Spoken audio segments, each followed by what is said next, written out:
Welcome to the Richard Sherman podcast, brought to you by The Volume. Follow me all year long for the best content in the NFL. Make sure you subscribe. Talk to you soon. And then you fold over to Seattle. What are they dealing with? Who do you honestly like in that QB competition? I know Geno Smith was just named the starter over Drew Lock.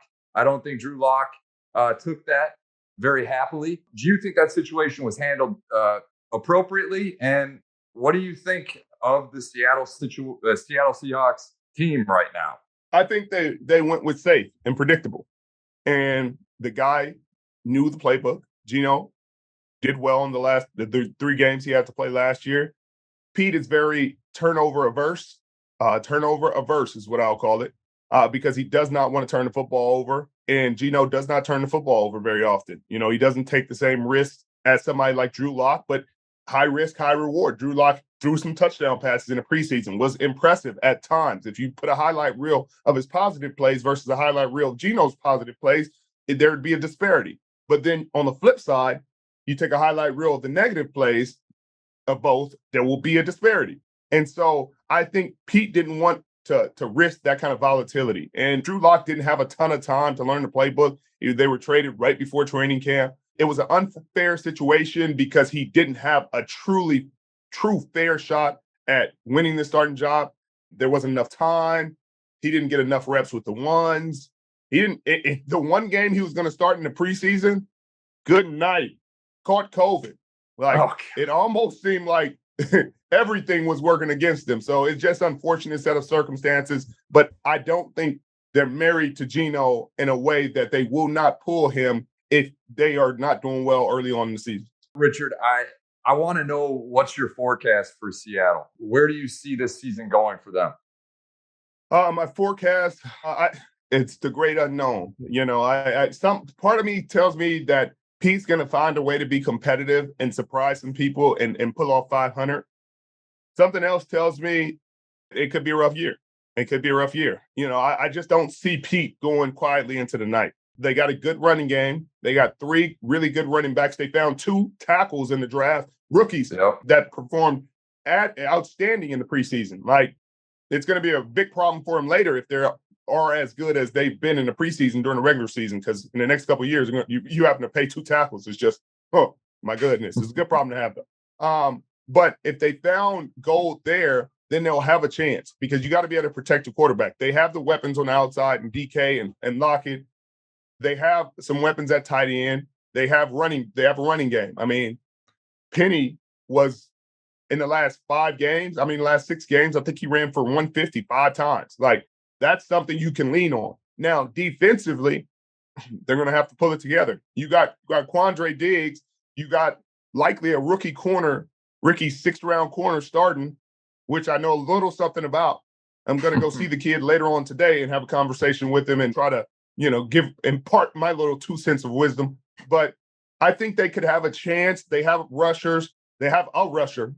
It's just too many question marks, though, and question marks aren't always a bad thing. But in this league, they're going to have a rough start to the season. They're going to have some tough ball games. I think they got Denver first. If they can somehow pull off that game, there will be a lot of optimism going into the future. If they don't, depending on how they do, if it's a close game, still will be optimism. If it's a blowout, people are going to be ready to mail it in.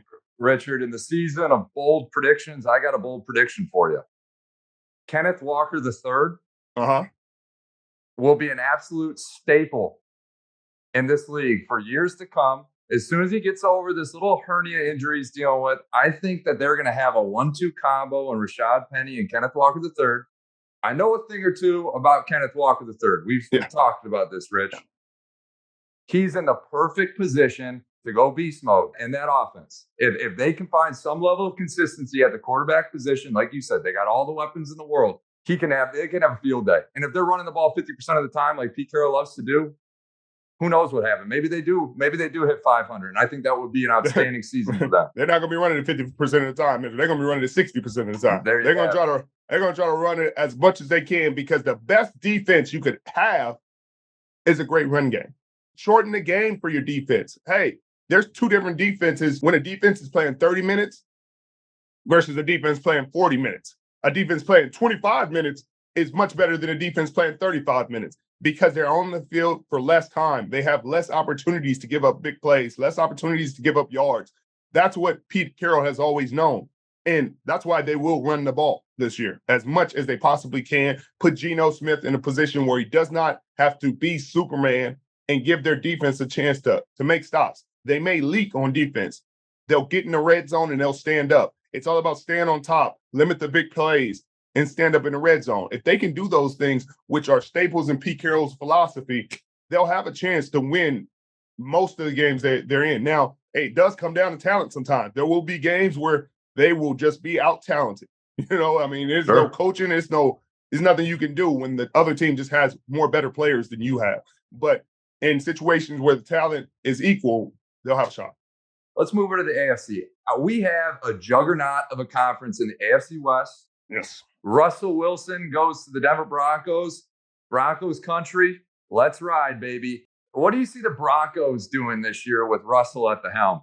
You know, they'll be solid. You know, it'd be surprising. Again, it'd be surprising to see them win that division. It'd be really surprising with the amount of talent that is in LA with the Chargers and the amount of great coaching and consistency that's in Kansas City. You know, no matter what, Kansas City is going to have a great scheme. They're going to scheme guys open. They'll still have Travis Kelce. They still have Mahomes, who's one of the most talented quarterbacks in the National Football League. So no matter what they do, it'll be tough sledding within their own division.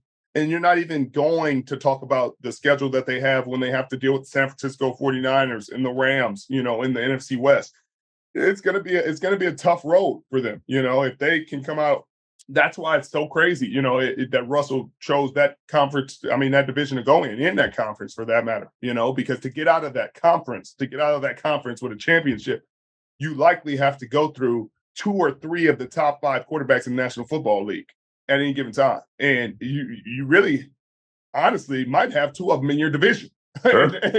and so for him to challenge himself like that is admirable, you know. So if they go out there and the Denver Broncos pull off a division championship and win a Super Bowl out of that division, it may be one of the greatest accomplishments anybody has done in a very long time. And it'd be one of the most respected championships and Super Bowls in a very long time. But the likely scenario is Patty Mahomes or Justin Herbert walking away with the division championship and seeing Josh Allen. Yeah.